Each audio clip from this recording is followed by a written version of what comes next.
Então,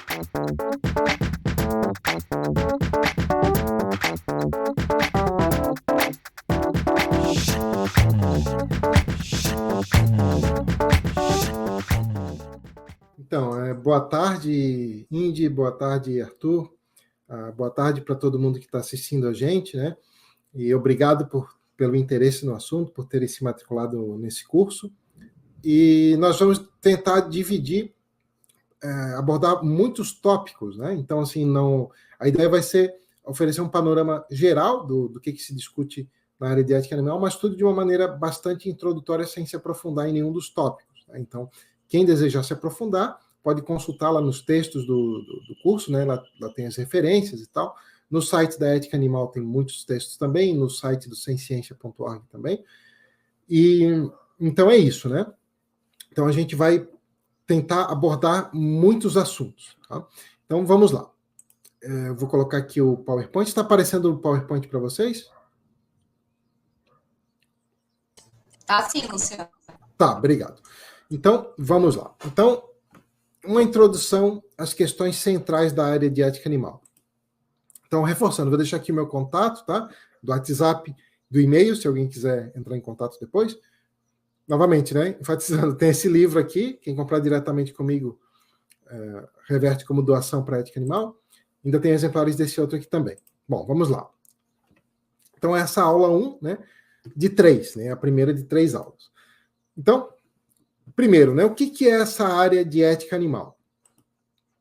Então, para a gente entender o que é ética animal, é importante a gente entender o que é a área, o que se faz na área de ética, né? Que é um campo da filosofia. Então, a ética é o ramo da filosofia que trata de como devemos agir e por quê. Então, isso é importante. Por quê? Né? Não se trata meramente de dizer devemos agir assim, devemos agir assado, tanto faz agir assim ou assado. O mais importante, né, é os fundamentos que podem ser oferecidos para a gente agir dessa ou daquela maneira. É disso que trata essa área. Então, a área de ética animal é o ramo da ética, é uma parte da ética que trata da moralidade das nossas decisões que afetam os animais não humanos, ou seja, questões como que deveres nós teríamos em relação aos animais não humanos, né? Que ações deveriam ser proibidas, quais que deveriam ser requeridas, quais que, se existe alguma que tanto faz fazer ou não, se tem alguma que é louvável, porém não requerida, e por aí vai, né? Assim como são as questões em outras áreas da ética. Então, nessas 3 aulas a gente vai ver um panorama geral, né, das principais questões em discussão nessa área, desde o surgimento dessa área até os dias atuais. Então, a gente não vai ver só as questões básicas, tá? A gente vai tentar traçar um panorama desde o começo dessa área, de quais eram as questões mais básicas, até o que vem sendo discutido até hoje, 2024. Tá? Então, não é só digamos, é um curso bastante introdutório, mas os assuntos não são só os assuntos básicos. Tá? E, muito importante, não vai ser uma abordagem histórica, vai ser uma abordagem filosófica. Qual é a diferença? Né? Então, a diferença é essa. Em vez da gente focar em autores específicos, né? O que tal autor falou sobre isso, o que tal autor falou sobre aquilo, a gente vai ver um resumo dos principais argumentos das posições em disputa em cada um dos tópicos que vão ser apresentados. E a gente vai investigar avaliando esses argumentos, tá? Discutindo, por exemplo, que problemas poderiam ter alguns argumentos, que respostas poderiam ser dadas a esses argumentos, que contra-exemplos, e por aí vai. Tá? Então, a gente optou por esse tipo de abordagem porque a gente não se restringe a isso, a visão de um ou dois ou três ou poucos autores. O que interessa para nós são os problemas que estão em questão e os argumentos que poderiam ser endereçados a favor ou contra determinada posição. O que importa para nós são os argumentos, e não quem que deu os argumentos. Né? Então, dessa maneira, né, vai ser possível a gente ter uma ideia bem mais ampla das várias abordagens possíveis nessa área e não abordagens específicas, né, desse ou daquele autor. Bom, vamos lá. Então, enfatizando, a gente vai ver um grande número de tópicos, mais de 100 tópicos, mas cada um deles bem resumidinho. Tá? Então, algumas pessoas, né, provavelmente muita gente, espero que muita gente, vai sentir vontade de pesquisar mais sobre cada um desses tópicos. Né? Vai sentir que aquilo que a gente vai apresentar aqui é pouco, né? Quer saber mais sobre isso. Então, né, nos textos que a gente deixou na plataforma, lá, né, que são 3 textos, um para cada aula, tem lá as referências, né, para obras onde vocês vão ter discussões muito mais aprofundadas sobre cada um desses tópicos. E também, para cada um desses tópicos, tem textos, né? Tanto no semciência.org, quanto no site da Ética Animal. O site da Ética Animal está, né, disponível, acho que agora em mais de 12 idiomas, né? E essa aqui é a versão em português. Então, www.animal-ethics.org é o site geral, e aí /PT em português, né? /ES em espanhol, e por aí vai. Então, dá de escolher no idioma que for preferível. Bom, então, eu já vou responder uma perguntinha aqui só para esclarecer, para não ter nenhuma confusão antes de começar, né? Alguém perguntou assim, o que significa moralidade, né, nesse contexto? Quando eu uso a palavra moralidade aqui, diz respeito àquelas razões para a gente investigar se uma decisão, seja lá se for uma decisão que termina num ato ou numa omissão, se ela deveria ser requerida, proibida, ou se tanto faz fazê-la ou não. É que razões existem para a gente agir dessa ou daquela forma. Tá? Seria mais ou menos isso. O que é possível justificar, fazer ou não fazer. Bom, obrigado para quem enviou a pergunta ali, né? Mas só para ao longo da apresentação vai ficar claro o que está em jogo aqui, né? Tá, então, o roteiro da aula de hoje. Hoje a gente vai dividir a aula em 5 grandes tópicos, tá? Primeiro, tentativas de justificar a desconsideração pelos animais, que é a visão padrão, né? Os animais são usados para os mais variados fins, por exemplo. Depois, a posição contrária, né?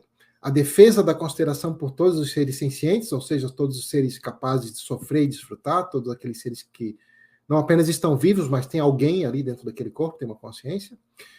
Depois, terceiro, o debate sobre o critério da senciência, né? Críticas a esse critério e como que os proponentes desse critério têm respondido às críticas. Depois, o debate sobre o dano da morte para os animais não humanos e as razões contra matá-los, que é diferente, né, do debate sobre o sofrimento. E, por último, as diferenças entre ambientalismo e a consideração pelos animais. Então, vamos lá. Primeiro, vamos começar pelas tentativas de justificar a desconsideração pelos animais. Então, qual que é a situação dos animais explorados, né? Os animais não humanos, né, eles são explorados e mortos pelos humanos todos os dias, né, para as mais variadas, né, finalidades. Então, o gigantesco número de animais, né, são explorados e mortos todos os dias, né, como alimento, vestuário, como modelo de testes, para entretenimento, lazer, como trabalhadores ou ferramentas, né, para os mais variados fins. E esse uso, né, além de causar, geralmente, quase sempre, né, as mortes desses animais, na maioria das vezes também causa intenso sofrimento a eles, desde o momento que eles nascem até o momento em que eles são mortos. Tá? Então, essa é só um panorama geral da situação dos animais explorados. Tá? Na próxima aula, a gente vai falar também dos animais que estão na natureza, né, que não estão sob controle humano. Nós vamos começar pela situação dos animais explorados. Bom, qual é o debate em torno da exploração animal? Né? Bom, apesar dos danos para os animais, né, que essas atividades acarretam, sofrimento e morte, a posição padrão, que a maioria das pessoas assume, é que esse uso está plenamente justificado. Tanto é que a maioria das pessoas, né, consome os animais. Então, o que a gente vai ver a seguir é um resumo desse debate. De um lado, as tentativas de defender a desconsideração, o tratamento típico que os animais recebem, e de um outro lado, né, a gente vai ver as críticas que têm sido levantadas a essas tentativas de justificar a posição padrão. Tá? Então, lembrando, quando eu falar que a posição padrão é essa visão, né, de que é justificável, né, desconsiderar os animais ou usá-los, né, como recursos, desde que eles sofram menos e por aí vai. Mas é a visão de que os animais são recursos, né, que podem ser usados. Bom, vamos lá. Então, eu fiz aqui alguns quadrinhos, onde de um lado tem uma tentativa de justificar a posição padrão e de um outro uma crítica a essa tentativa de justificativa. Tá? Então, acho que vamos começar pela tentativa mais comum, né, que defende que o que torna correto a exploração animal é o fato desses animais não pertencerem à espécie humana, eles não são seres humanos. Tá? Bom, e uma crítica a essa tentativa de justificativa é que isso não explica por que pertencer à espécie humana seria relevante para questões de consideração moral. Então, vou explicar o que é essa ideia de consideração moral. Tá? Então, dar consideração moral a alguém é agir de modo a evitar prejudicá-lo e buscar beneficiá-lo. Então, por exemplo, se eu digo que outros seres humanos são moralmente consideráveis, estou dizendo que eu tenho uma obrigação de evitar de prejudicá-los e de buscar beneficiá-los. Tá? E tem uma diferença entre consideração moral direta e indireta. Tá? Então, consideração moral direta diz respeito àquelas razões que a gente tem para evitar de prejudicar e para beneficiar, que dizem respeito ao próprio modo como aquele que vai ser afetado vai ser atingido. Então, por exemplo, se eu digo assim, olha, se você fizer isso, você vai quebrar o braço de uma criança. Não faça isso por causa do mal que você vai fazer à criança. Então, nesse caso, eu estou dizendo que a criança é objeto de consideração moral direta, que o bem dela importa por si. Tá? Em contraste a isso, existe a consideração moral indireta. Tá? Então, por exemplo, se alguém fala assim, olha, o erro em causar sofrimento aos animais e morte a eles não está no mal feito a eles. Está em, por exemplo, no risco disso ser, digamos, um treino para vir a prejudicar humanos, ou um possível impacto ambiental da exploração animal. Isso está dizendo, então, que os animais são objetos de consideração moral apenas indireta, que o bem deles não importa por si. Então, quando eu falar aqui consideração moral, é uma abreviatura para a gente falar de consideração moral direta, tá? De quais são os seres cujo bem importa por si. Tá? Então, voltando aqui depois de fazer esse parênteses, né, voltando aqui na crítica a essa tentativa de justificar a posição padrão, está se dizendo ali que essa tentativa de justificar a posição padrão assume que pertencer à espécie humana é o que importa para a consideração moral, mas isso não é justificado. Isso é simplesmente assumido de antemão. E lembrando, né, o que se visa na área de ética é explicar como devemos agir e por quê. Tem que fundamentar quais os critérios que se usam. Né? E essa tentativa de justificar a posição padrão não dá nenhuma razão para a gente adotar esse critério, simplesmente assumir isso de antemão. Então, isso é o que a gente chama na filosofia de falácia da petição de princípio. Né? Você diz, por que devemos respeitar os humanos? Porque eles são humanos. E quem são aqueles que devemos respeitar? São os humanos. Por quê? Porque são humanos. Então, um argumento é circular. Né? Bom, então esse é um problema com essa tentativa de justificar. Uma tentativa parecida é falar o seguinte, olha, não é porque eles são humanos, é que o que faz alguém ser moralmente considerável ou não ser é pertencer à mesma espécie que a gente pertence. Então, segundo essa tentativa de justificar a posição padrão, dessa segunda tentativa, né, a exploração animal está justificada porque os animais não pertencem à mesma espécie que nós pertencemos. E não porque eles não pertencem à espécie humana. É quase a mesma coisa, mas tem um detalhe diferente. Né? Segundo essa nova tentativa de justificar, se a gente, por exemplo, pertencesse à espécie Canis lupus, a gente deveria respeitar só os lobos. Mas como a gente pertence à espécie humana, a gente deve respeitar só os humanos. Então, cada um respeite os da sua espécie. É o que diz essa segunda tentativa. Qual é a principal crítica a essa tentativa? É que ela não explica o critério da relevância da espécie. Né? Porque o critério da espécie ele pode ser um critério arbitrário, assim como são os critérios da raça e do gênero, por exemplo. Né? Então, se alguém vai dizer, olha, eu sou contra o racismo, eu sou contra o sexismo, mas eu me baseei no critério da espécie. Bom, essa pessoa teria que explicar por que o critério da espécie é diferente, por que ele não é arbitrário. Né? E esse argumento não faz isso. Né? Então, esse é um problema com esse argumento. Então, vamos passar para uma terceira tentativa que visa contornar esse problema. Então, a terceira tentativa diz que o que justifica a exploração animal é que esses animais não possuem almas imortais e ou não foram criados à imagem e semelhança de uma divindade. Tá?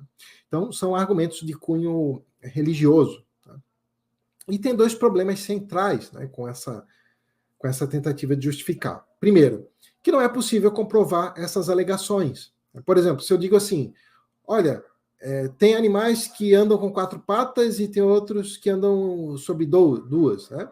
Isso dá de comprovar. Né? Se eu digo, olha, tem animais que têm olhos na frente do rosto, tem outros que têm do lado. Isso dá de comprovar. Agora, como que eu vou saber se o animal foi criado à imagem e semelhança de uma divindade ou não? Né? Como que a gente vai comprovar que os animais têm ou não têm uma alma imortal? Né? A gente pode, no máximo, dar argumentos para tentar defender que pode ser que sim, pode ser que não, mas não é uma coisa que a gente consegue comprovar com boas evidências. Né? E isso como critério ético é altamente problemático, né? Porque como que a gente vai se basear a nossa moralidade numa coisa que a gente não tem como saber se alguém cumpre o critério ou não. Né? O critério ele tem que ser facilmente, pelo menos, investigável. Assim, né? Quem é que cumpre o critério ou não. Mas esse não é o principal problema do argumento. O principal problema é esse. Ó. Mesmo que fosse possível provar que os animais não têm alma, ou que eles não foram criados à imagem e semelhança de uma divindade, e que os humanos têm alma e foram criados à imagem e semelhança de uma divindade, o argumento não explica por que isso é relevante para receber consideração moral. Porque tem outras razões muito mais óbvias do porquê alguém deveria receber consideração moral que não tem a ver com isso. Eu não vou dizer que razões são essas agora, porque no próximo bloco a gente vai entrar nelas, tá? Daqui a pouquinho. Bom, agora, uma quarta tentativa que visa contornar o primeiro problema ali de que esse critério não dá de comprovar quem é que cumpre ele ou não, é essa outra aqui. Ó. Essa eu acho que é a tentativa mais comum, pelo menos na filosofia, de justificar a exploração animal. Diz que o que justifica a exploração animal é que esses animais carecem de certas capacidades, por exemplo, capacidades cognitivas complexas, ou carecem de certas relações conosco, e carecem até mesmo do potencial para desenvolver essas capacidades e essas relações. Né? Então, por exemplo, quando se diz assim, os animais, não temos deveres para com os animais porque eles não entendem a noção de dever. Os animais não têm direitos porque não entendem a noção de direitos, então não podem reivindicar os seus direitos, não são capazes de respeitar os direitos dos outros, ou não é possível ser injusto para com os animais porque eles não entendem o que é justiça. Então, são todas formas dessa mesma tentativa de justificar que apela a certas capacidades ou a certas relações. Bom, quais são a principal crítica, né, a essa tentativa de justificar? Primeiro, né, novamente, o argumento não explica por que possui essas características, essas capacidades ou essas relações, seria relevante para questões de consideração moral. Novamente, isso é simplesmente assumido, mas teria que dar alguma explicação. Tá? E um segundo problema é que existem muitos humanos, muitos mesmo, não são raras exceções. Né? Por exemplo, todos os bebês, todas as crianças até certa idade, né?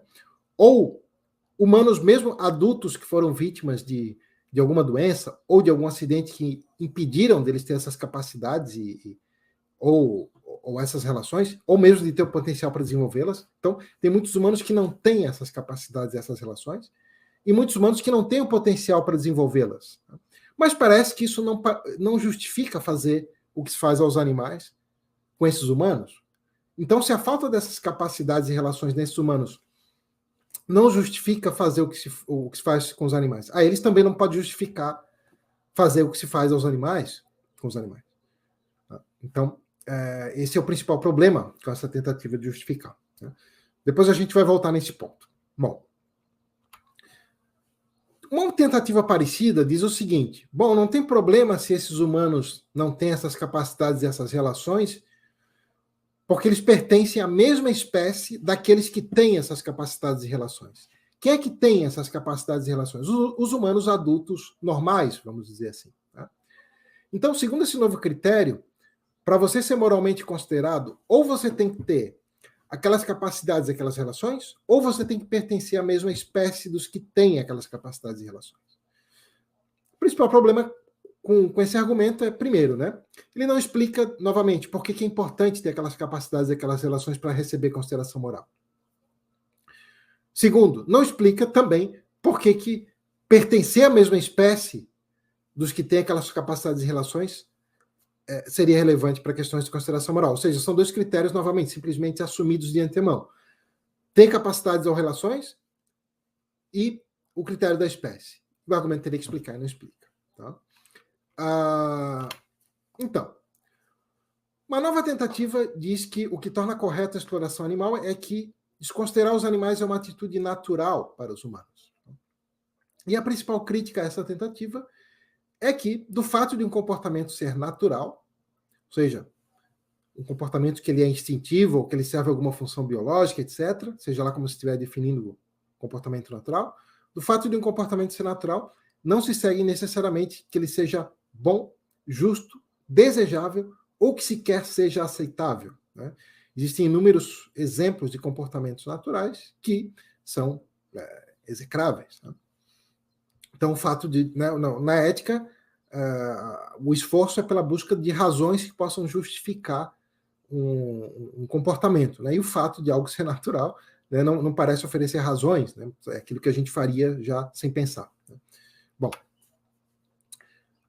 essas três últimas tentativas de justificar a posição padrão apelam à ideia de qual seria a função da ética. Então, tem um argumento que diz o seguinte, que a ética é uma criação humana, uma invenção humana, né, e que, portanto, todas as visões em ética são igualmente arbitrárias e que, então, não precisamos justificar aquilo que fazemos. Tá? E que, então, por isso, está correto, né, explorar os animais.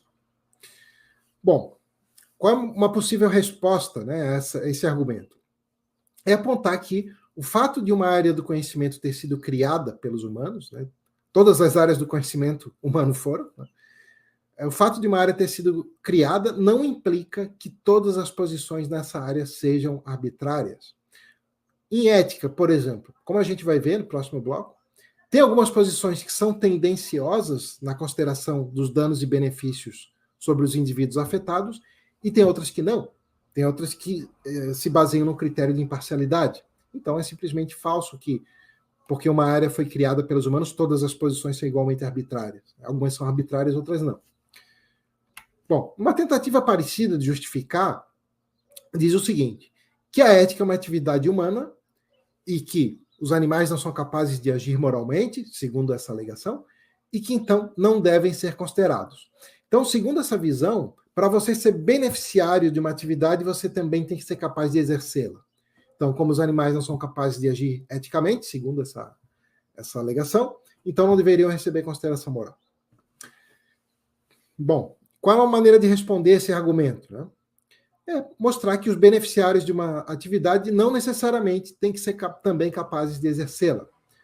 Por exemplo, exigir que, para alguém receber consideração moral, esse alguém também tem que ser capaz de agir moralmente, é o equivalente de exigir que, para alguém ser atendido por um médico, também teria que ser médico. Isso parece absurdo, completamente absurdo. Então, essa é a principal resposta a essa tentativa de justificar a posição padrão. E, por fim, né, uma parecida apela às origens da ética. Né? Segundo essa alegação, os humanos inventaram a ética, inventaram os sistemas éticos, para se proteger. E, portanto, se os humanos inventaram a ética por essas razões, segundo essa visão, então estamos justificados a desconsiderar todos aqueles indivíduos que não têm o poder de nos ameaçar, que é o caso dos animais não humanos. Segundo essa visão, é isso que justificaria a exploração animal, por exemplo. Bom, qual é uma possível resposta, né, a esse argumento, né? Bom, primeiro que não está provado que a ética surgiu por auto-interesse, né? Tem algumas pesquisas, né, de etólogos que sugerem que provavelmente surgiu por conta de sentimentos de empatia por outros indivíduos e por aí vai, né? Mas o ponto é, mesmo que tivesse sido comprovado, né, que a ética surgiu por conta de auto-interesse, isso não implica necessariamente que essa concepção de ética esteja correta, que ela seja justificável, que ela tenha as melhores razões a seu favor. Por quê? Bom, porque uma coisa é descrever como surgiu certa atividade. Outra coisa é justificar determinada visão dentro dessa atividade. Então, uma questão é descritiva, é como que as coisas aconteceram. Outra questão é normativa, é como justificar o que deveríamos fazer, o que temos as melhores razões para fazer, né? Em outras áreas, essa distinção já é bem conhecida. Por exemplo, os primeiros astrônomos, eles tinham certas convicções que, depois, com o passar dos séculos, se revelaram equivocadas. Então, pode ser que aqueles primeiros filósofos, por exemplo, que pensaram sobre ética, tinham muitas concepções que hoje, se a gente for pensar, né, a gente vai ver que temos boas razões para rejeitar. Então, o mesmo vale para a ética. Uma coisa é descrever como surgiu certa atividade, outra coisa é justificar uma posição dentro dessa área. Bom, agora, tem uma outra visão que ela não apela à função da ética ou à origem da ética, mas defende o seguinte: defende que aquilo que justifica a exploração animal é a alegação de que os humanos são capazes de sofrer em maior grau devido ao alto grau de cognição que os humanos têm. Então, segundo essa visão, é por isso que o tratamento padrão dos animais está justificado. Bom, tem várias críticas possíveis, né, a essa posição. A primeira é que, mesmo que se fosse esse o caso, mesmo que seja verdade que os humanos tenham necessariamente um grau de cognição maior do que os animais não humanos, pois a gente vai ver, não é sempre assim, não é todo humano que tem maior grau de cognição do que todo animal não humano. Mas, independentemente disso, vamos assumir para efeito de argumentação que fosse, o fato de um indivíduo ser capaz de sofrer em maior grau não implica que esteja justificado desconsiderar os que são capazes de sofrer em menor grau. Então, por exemplo, se eu tenho dois indivíduos e eu digo, esse aqui é mais capaz de sofrer e esse é menos capaz de sofrer. Tá? Bom, então eu tenho razões para socorrer primeiro aquele que é mais capaz de sofrer, mas isso não me dá razões para desconsiderar aquele que é menos capaz de sofrer. Então, uma coisa não implica necessariamente a outra. Além disso, também é possível questionar essa tese de que um maior grau de cognição implica necessariamente sofrimento maior. Isso vai ser assim em certas situações, em outras não. Quando que vai ser e quando que não vai ser? Por exemplo, só alguém que entende que vai ser morto daqui a alguns dias vai sofrer por antecipação. Então, esse é um caso onde o maior grau de capacidades cognitivas implica um sofrimento maior. Agora, tem outras situações onde é o menor grau de entendimento que implica um sofrimento maior. Por exemplo, né, vamos supor que um animal é capturado, mas para ele ser medicado, não para ele ser explorado, para ele ser morto. Mas por ele não entender, ele vai achar que ele vai ser morto, que ele vai sofrer. Então, ele vai sofrer mais do que se ele entendesse que naquele caso ali, os humanos estão ali para ajudá-lo. Então, esse é um tipo de caso onde o grau de cognição menor implica em sofrimento maior. E, além disso, o menor grau de cognição, normalmente, ainda que nem sempre, vem acompanhado de uma maior vulnerabilidade. É por essa razão que a gente dá mais cuidados a um bebezinho do que a um adulto. Então, o menor grau de cognição, por normalmente estar associado a maior vulnerabilidade, normalmente nos dá razões para dar aos indivíduos que têm uma menor cognição uma proteção ainda maior, e não para justificar explorá-los. Né? Então, se for mostrado que os animais humanos realmente têm um grau de cognição muito menor, em vez disso dar razões para explorá-los, dá razões para protegê-los em maior grau do que os humanos adultos normais, pelo menos. Bom, e uma última tentativa de justificar a posição padrão defende que só importam os ecossistemas e as espécies, e não os indivíduos. Né? Segundo essa visão, e a gente vai voltar nessa visão no último bloco da aula de hoje, né? Os animais não importam individualmente. Então, segundo essa visão, tudo bem matar um monte de animais, desde que você não cause um impacto ambiental negativo, desde que você não extinga uma espécie, desde que você não altere significativamente o ecossistema. Que é a visão ambientalista que a gente vai abordar no último bloco. Bom, qual é a principal crítica a essa visão? Né? Bom, a gente vai desenvolver bastante essa crítica agora no próximo bloco, mas a ideia é essa. O que está em jogo em questões de consideração moral? É a possibilidade de, com as nossas decisões, a gente afetar positivo ou negativamente os atingidos por elas. Quem é que são aqueles seres capazes de ser afetados positivo ou negativamente? São os indivíduos. São os seres sencientes. Depois já vou explicar em mais detalhes por que é assim. Né? Então, por isso, os indivíduos deveriam ser o centro da consideração moral, porque eles são passíveis de ser prejudicados ou beneficiados. Se os indivíduos não forem moralmente consideráveis, fica muito estranho, muito difícil dizer que entidades que não são indivíduos devem ser moralmente consideráveis, como espécie ou ecossistema.